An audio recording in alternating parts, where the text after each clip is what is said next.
말씀은 구약성경 시편 42편 5절과 11절입니다. 시편 42편 5절 그리고 11절.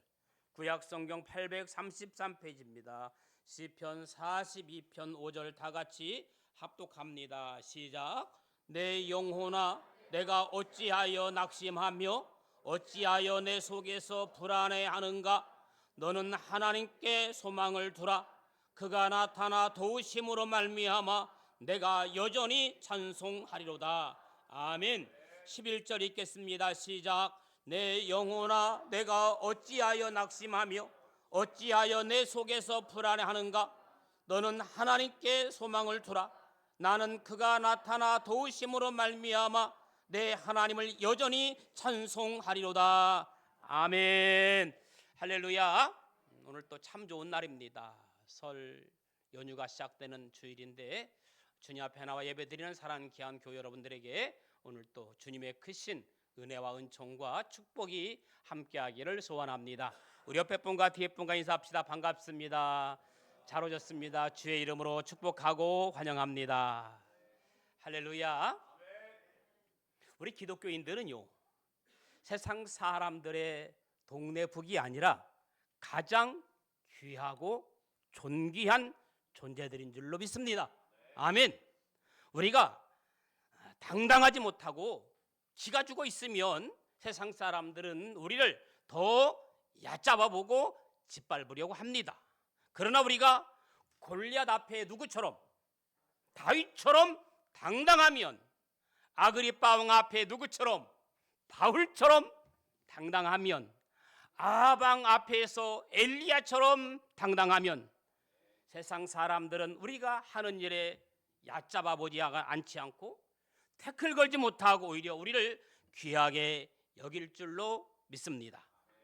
우리는 하나님 보시기에 두고 보기도 아까운 사람들입니다.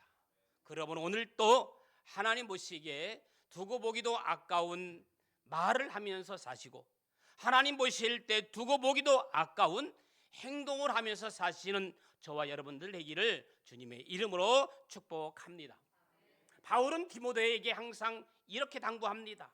세상 사람들에게 업신 여김을 받지 않도록 언제나 당당하라. 그렇게 바울은 육신의 아들 디모데에게 그렇게 말했습니다. 세상 사람들에게 업신 여김을 받지 않도록 언제나 당당하라. 여러분, 우리는 하나님을 위해 싸우는 주의 군사들입니다. 군사는 잘 먹어야 됩니다. 아멘. 군사는 열심히 달려야 됩니다. 그리고 군사는 힘이 있어야 됩니다. 여러분, 군사가 잘 먹지 못하고 비실비실 거리면 군사라고 말할 수 없습니다. 열심히 달리는데 군사가 열심히 달리지 못하고 퇴보하면 그 사람은 군사라고 말할 수 없습니다. 군사가 힘이 없으면 그 사람은 군사가 아니라 퇴출을 당하는 겁니다. 군사는 때로는 예레미야처럼 구렁텅이에 빠트림 당하기도 하고 때로는 다니엘처럼 불 속에도 들어갈 수 있어야 되고 군사는 때로는 베드로처럼 십자가에 거꾸로 매달릴 수 있는 믿음이 있어야 군사입니다. 오늘 저와 여러분들은 주님을 위해서 예레미야처럼 다니엘처럼 베드로처럼 앞으로 나아가는 믿음의 성도들 될 수 있기를 주님의 이름으로 축원합니다. 이런 사람들을 성경은 세상이 감당하지 못하는 사람들이라고 말씀합니다. 저는 여러분들이 세상이 감당하지 못하는 사람들일 수 있기를 축복해요. 그러므로 오늘 저와 여러분들의 신앙이 기죽지 말고 세상에 감당하지 못하는 당당한 신앙으로 살아갈 수 있기를 축원합니다. 예수 믿는 것 당당하게 믿어야 되죠. 그래서 오늘 설교 제목을 절대로 기죽지 말고 살자, 이렇게 제목을 정했습니다. 처음에는 기죽지 말고 살자 이렇게 정했거든요. 근데 그 앞에 절대로라는 말을 들어가니까 더 뭔가 힘이 써봐요. 그래서 제가 절대로 기죽지 말고 살자 이렇게 제목을 삼아 보았습니다. 한번 따라 합시다. 절대로 기죽지 말고 살자. 기죽으면 지는 거예요. 그렇죠? 여러분, 사람이 기가 죽으면 어떻게 되는지 아세요? 무감각해져요. 창의력이 상실돼요. 더 나아가서 우울증에 빠져요. 그리고 심지어는 자신을 비관하며 살아갑니다. 매사에 의욕을 상실하게 되고 소극적인 사람이 되는 거예요. 그러면 우리가 어떻게 해야 세상에서 기죽지 않고 당당하게 살아갈 수 있을까? 성도들을 보면요, 어떤 사람은 항상 당당하게 살아가는 사람이 있습니다. 그런데 어떤 사람은 예수 믿으면서도 신앙생활하면서도 당당하지 못하고 항상 기에 눌려서 살아가는 사람들이 있습니다. 오늘 우리가 당당하게 살아갈 수 있을까? 이것이 우리의 과제이며 우리가 풀어야 할 숙제입니다. 서울대병원 핵의학과 교수였던 고창순 박사가 쓴 암에게 절대로 기죽지 말라는 책이 있습니다. 그는 방사선 치료의 최고 권위자였습니다. 그런데 이 고창순 박사 자신이 20대에 대장암에 걸렸고 50대는 12장암에 걸렸고 60대는 간암 말기까지 갔습니다. 그런데 그는 모든 수술을 자신이 먼저 다 견뎌내고 암을 이겨낸 사람입니다. 그는 책에서 이렇게 말합니다. 암을 극복하는 방법을 3가지로 말합니다. 기력, 담력, 체력. 담대해야 되고 체력이 있어야 되고 그리고 가장 중요한 것은 절대로 암에게 기죽지 말라는 겁니다. 그래야 암을 극복할 수 있다는 겁니다. 책에서 그는 이렇게 말합니다. 암으로 죽을 수 있다는 불안감은 오히려 암에게 정복당하기 쉬운 상태를 만든다. 언제 죽어도 죽을 것, 한 번 죽지 2번 죽냐, 그런 마음가짐을 가졌을 때 비로소 암과의 싸움에서 해볼 만해지는 것이다 라고 말을 했습니다. 암과의 기싸움에서 이기라는 말은 전전긍긍에 태우는 마음이 아니라 그래 어디 한번 해보자라는 호기로운 마음을 가지라는 말입니다. 우리나라에 속담이 있죠. 호랑이에 물려가도 정신만 차리면 살 길이 보인다고 말하지 않습니까? 여러분, 권투 선수가 링에 올라가자마자 무조건 싸우는 사람은 없습니다. 처음엔 눈을 바라보면서 기싸움을 합니다. 그때 그 기싸움에서 지면 경기에서 지게 되는 거예요. 기가 죽어서 포기하고 절망하는 것이 더 큰 문제입니다. 초대교회 성도들은요, 가난과 핍박과 환난을 겪었지만 결코 기는 죽지 않았습니다. 여기서 기라는 말은 무엇을 말하는지 아십니까? 초대교회 성도들이 말하는 기는 성령을 의미합니다. 할렐루야. 에스겔 골짜기에서 마른 뼈들이 살렸던 것은 바로 생계 성령입니다. 그러므로 성령의 능력으로 충만하셔서 기죽지 않고 살아가는 성도들 되기를 주님의 이름으로 축원합니다. 첫 번째 생각해 볼 것은요, 자신을 바라보지 않고 하나님을 바라보는 삶이에요. 하나님 바라보는 삶. 공무원으로 일하던 30대의 한 사람이 어느 날 무능하다는 이유로 직장에서 해고되었습니다. 집에 돌아온 그는 실직 사실을 아내에게 알리면서 나는 내 인생은 실패자라고 말하며 낙심을 합니다. 그때 지혜로운 아내는 낙심하고 있는 남편에게 여보, 낙심하지 마세요. 지금이야말로 당신이 원했던 일을 마음껏 할 수 있는 것입니다 하고 남편에게 길을 살려줬습니다. 이 남자는 글을 쓰는 것을 좋아했고 책을 읽는 것을 좋아했습니다. 그러자 낙심하고 있던 남편이 아내에게 여보, 그러면 내가 집에서 내 좋아하는 글을 쓰고 책만 읽으면 내가 실직했는데 우리는 무엇을 먹고 산단 말이오? 라고 말하자 아내는 남편에게 멋진 말을 했어요. 제가 이런 것을 대비해서 열심히 푼푼히 모아서 저축해 두었어요. 멋진 아내예요. 여러분들도 행여 남편이 실직당할지 몰라요, 일이 그만둘지 몰라요, 그것을 위해서 예비하게 저축하는 지혜로운 아내가 될 수 있기를 축복합니다. 나도 그랬으면 좋겠어. 아내는 남편에게 용기를 주었어요. 이 말을 들은 남편은 용기를 얻어서 힘을 얻어서 1년 내내 아무 생각하지 않고 책상에 앉아서 훌륭한 작품을 쓸 수 있었던 것입니다. 여러분이 잘 아는 것처럼 이 남자는 열심히 글을 쓰는 동안 이 아내는 남편을 위해서 기도하고 그의 얼마 되지 않아서 2번 들려준 이야기라는 작품을 발표합니다. 그리고 이어서 계속해서 열심히 작품을 쓴 결과 10년간 미국에 나간 가장 위대한 작품이라고 평가되는 청교도의 신앙에 스며들는 주홍글씨라는 대작을 발표합니다. 이 사람이 누굽니까? 주홍글씨, 나다나엘 호돈입니다.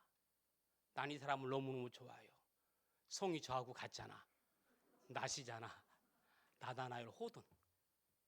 그는 낙심할 수밖에 없는 상황을 하나님을 신뢰하며 아내의 믿음의 도움으로 멋지게 극복하여 당대의 명작을 낳는 새로운 계기로 만들었습니다. 하나님은 환난에서 우리를 도우시는 하나님이십니다.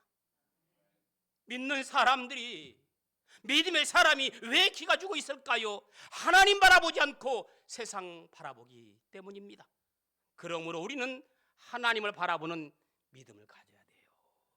이사야 40장 31절, 오직 여호와를 항망하는 자는 새 힘을 얻으리니 독수리가 날개치며 올라감 같을 것이요 다른 박질하여도 곤비하지 아니하겠고 걸어가도 피곤하지 아니하리로다.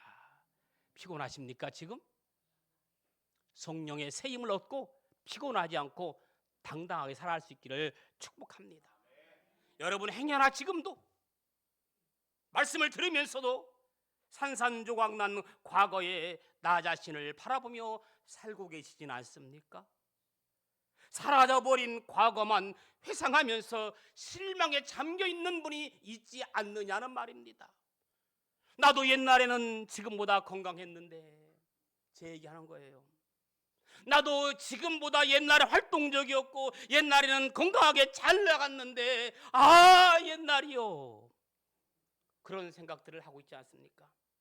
행여 예전 같지 않은 자신의 모습을 보면서 실망하고 계십니까? 요즘은 만나는 사람마다 인사가 어디 아픈데 없냐라고 인사하면서 물어봅니다.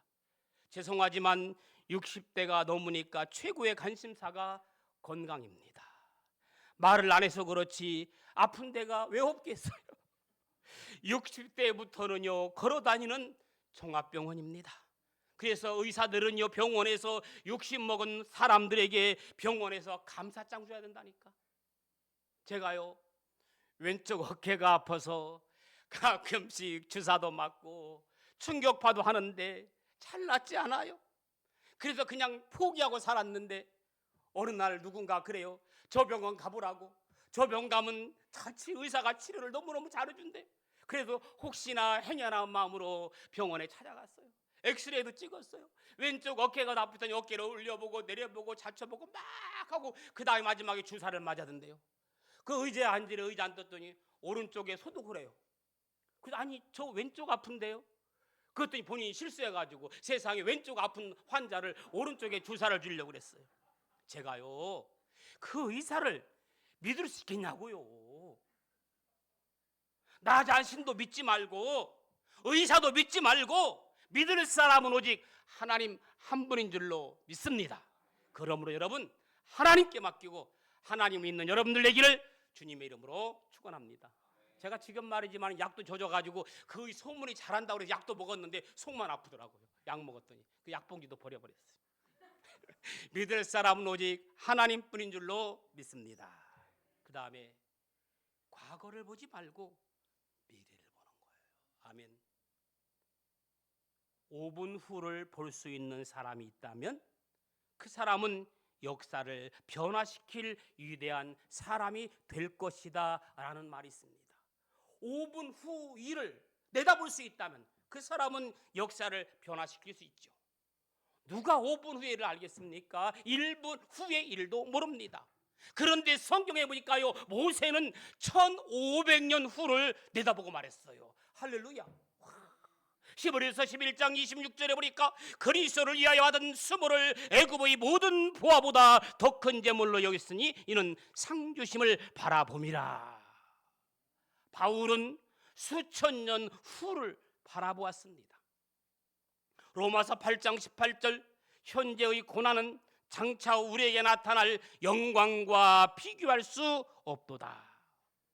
내일을 바라보는 눈을 가진 사람은 내일을 알기에 미리미리 대처하면서 승리할 수 있습니다. 동물들은 내일을 압니다. 미물들도 내일을 보는 예지의 눈을 가졌습니다. 중국 스잔성 지진이 일어나기 전에 수십만 마리 두꺼비들이 그 지역을 벗어나 이사가는 장면이 목격되었다는 겁니다. 이 두꺼비들도 또 두더지들도 이 지진이 일어날 것을 미리 알고 있는 거예요. 사람들만 자연현상이라고 말합니다. 사람들만 모르고 삽니다. 다른 지역에서 지진이 일어나기 전에 쥐들이 먼저 모두 사라진 것을 나중에 알 수 있습니다. 쥐들도 지진이 날 것을 알고 미리 다 피신해요. 아침에 까치가 울면 반가운 손님이 온다는 속담이 있습니다. 사람은 몰라도 까치는 손님이 올 것을 압니다. 제비가 낮게 날면 비가 올 줄 알아야 합니다. 믿음의 사람은 믿음으로 내일을 바라볼 수 있어야 합니다. 왜? 내일은 믿음 속에 있기 때문에 그런 거예요. 할렐루야. 내일을 보고 사는 여러분들 되기를 축복해요. 오늘은 비록 비가 오지만, 오늘은 비가 구질구질하지만 내일은 해가 뜰 거야. 할렐루야. 276명이 배를 타고 있었습니다. 14일 동안 심한 폭풍 속에서 몹시 시달렸습니다. 생명의 위협 속에 모두 초죽음이 되어 있었습니다. 이때 바울은 믿음으로 외쳤습니다. 이제는 안심하라. 너희 중 생명에는 아무 손상이 없겠고 오직 배뿐이라. 믿음이 있는 사람은 내일을 바라볼 수 있습니다. 믿음이 있는 사람은 담대하고 믿음으로 외칠 수 있습니다. 노아도 마찬가지입니다. 하나님께서 홍수로 온 세상을 멸하시려고 계획을 세우셨습니다. 그리고 하나님께서 노아에게 산 꼭대기에 방주를 만들라고 명령하셨습니다. 지금까지 지구 역사상 높은 산 위에 배를 만든 사람은 노아 한 사람뿐입니다. 온 세상이 홍수로 덮일 것을 노아는 믿었습니다. 하나님께서 말씀하셨으니까 믿었습니다. 사람들은 노아를 미쳤다고 조롱했지만 노아는 믿었습니다. 왜? 하나님 말씀이기 때문에. 그것이 바로 믿음입니다. 여러분, 하나님 말씀이라면 누가 뭐라고 해도 믿으시기를 축복합니다. 왜냐하면 믿음은 내일을 말할 수 있습니다. 예수님이 재림하실 것이라는 사실도 믿음으로 아는 거예요. 죽음 후에는 심판이 있다는 것도 믿음으로 아는 거예요. 죽으면 천국과 지옥으로 갈라지는 것도 믿음으로 아는 거예요. 과거에 화려했던 것만 기억하면 절대로 안 됩니다. 미래를 보는 힘이 있어야 큰 사람이 됩니다. 그러므로 내일을 바라보며 전적으로 살아가는 사람에게 희망이 있는 줄로 믿습니다. 따라합시다. 사람의 도움이 아닌 하나님의 도우심으로 살자. 아멘. 하나님은 우리를 도와주시기 위해서 우리와 함께 하시는 거예요. 우리 인생은 마치요 이 널빤지 위에 얹어놓은 공과 같아요. 여러분, 널빤지 위에 공을 올려놔 보세요. 삐뚤어진 널빤지에 얹어놓은 공은 누군가 붙잡아주지 아니하면 절대로 혼자 올라갈 수도 없고 멈추어 있을 수도 없습니다. 밑으로 사정없이 굴러 떨어집니다. 그러므로 우리는 누군가가 붙잡아 줘야 되는데, 사람이 사람을 붙잡아 주는 것은 한순간에 위로가 되고 형식은 갖출 수 있지만, 그러나 그 도우심은 완전한 도움은 아니에요. 붙잡아주는 그 사람도 굴러 떨어질 수 있는 인생이기 때문입니다. 하나님께서는 이사야 2장 22절 너희는 인생을 의지하지 말라. 그는 호흡은 코에 있나니 새말 가치가 어디 있느냐라고 말씀했습니다. 그 호흡이 멈추면 인생도 멈추는 거예요. 하나님이 붙잡아 주시면 약해도 걱정할 것이 없습니다. 어리석어도 두려워할 필요가 없습니다. 무능해도 좌절할 필요가 없습니다. 왜? 하나님이 붙잡아 주시고 하나님이 동행하시고 하나님이 인도하시기 때문입니다. 그래서 성경은 이렇게 말하죠. 하나님은 무능한 자에게 지혜를 주시고 약한 자에게 능력을 주시고 위험한 자에게는 하나님이 보호해 주시는 줄로 믿습니다. 그러므로 믿음의 사람들이 꼭 기억해야 할 일이 있습니다. 사람은 누구든지 실패하거나 좌절하거나 넘어질 수 있습니다. 그러나 어떻게 일어서는가 하는 것이 중요합니다. 성경에 다윗이 넘어졌어요. 예수님의 수제자인 베드로도 넘어졌어요. 사울 왕도 넘어졌고 가룟 유다도 다 실수하고 넘어졌습니다. 그러나 여러분, 다윗은 나단 선지자의 책망을 받은 순간 자신의 죄를 회개하고 하나님께 눈물로 용서를 구했습니다. 베드로는 다구는 소리를 듣는 순간에 예수님의 말씀이 생각나서 심히 통곡하며 회개했습니다.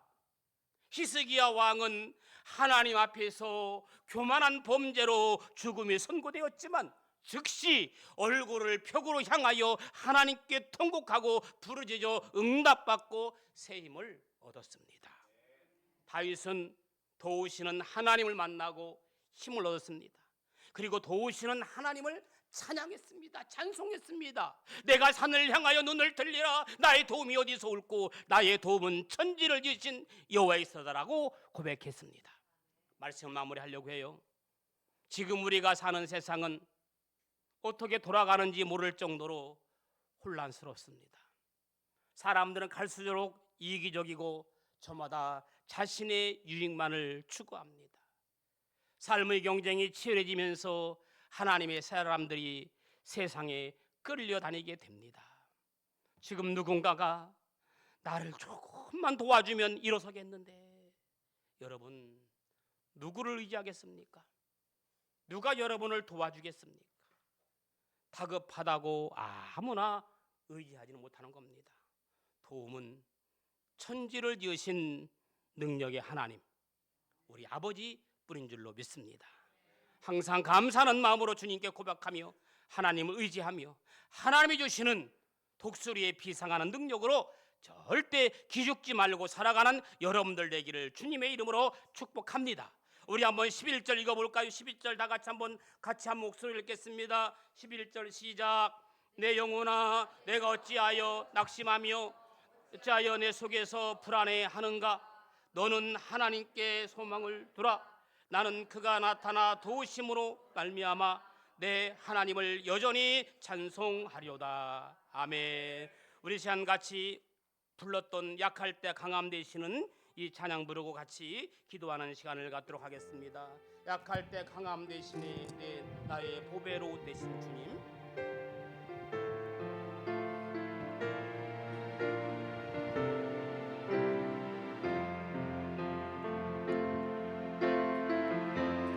약할 때 강함 되시네 나의 보배가 되신 주 나의 모든 것 주 안에 있는 보물을 나는 포기할 수 없네. 주 나의 모든 것 예수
같이 기도하기 원합니다. 사랑과 은혜가 충만하신 하나님 아버지, 오늘 말씀을 통해서 이제 우리의 눈을 들어 하나님만 바라보게 하옵소서.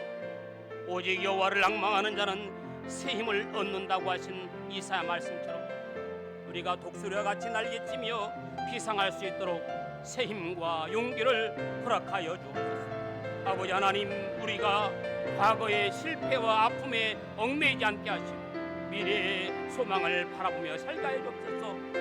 1500년 후를 내다보며 믿음으로 살았던 모세처럼, 천국의 영광을 바라보며 소망으로 살았던 바울처럼 우리 또한 내일을 기억하며 하나님의 약속을 붙드는 전진하게 하옵소서. 하나님, 사람의 도움과 세상의 위로가 아닌 오직 하나님의 도움을 구합니다. 하나님은 우리의 피난처이시니 환난 중에 만날 큰 도움이시니 이 예배를 통하여서 우리의 삶이 새로워지게 하시고 기죽지 않는 삶을 살아갈 수 있도록 축복하여 주옵소서. 살아서 역사하시는 좋으신 아버지 하나님, 오늘 말씀을 통하여 우리의 눈을 들어 하나님만 바라보게 하여 주옵소서. 우리가 독수리같이 날개치며 비상할 수 있도록 새 힘과 용기를 허락하여 주옵소서. 실패와 아픔에 묶이지 않고 미래의 소망을 바라보게 하여 주옵소서. 이 예배를 통하여 우리의 마음이 새로워지고 하나님의 능력으로 충만하게 채워지는 시간 되게 하옵소서. 예수님의 이름으로 기도합니다.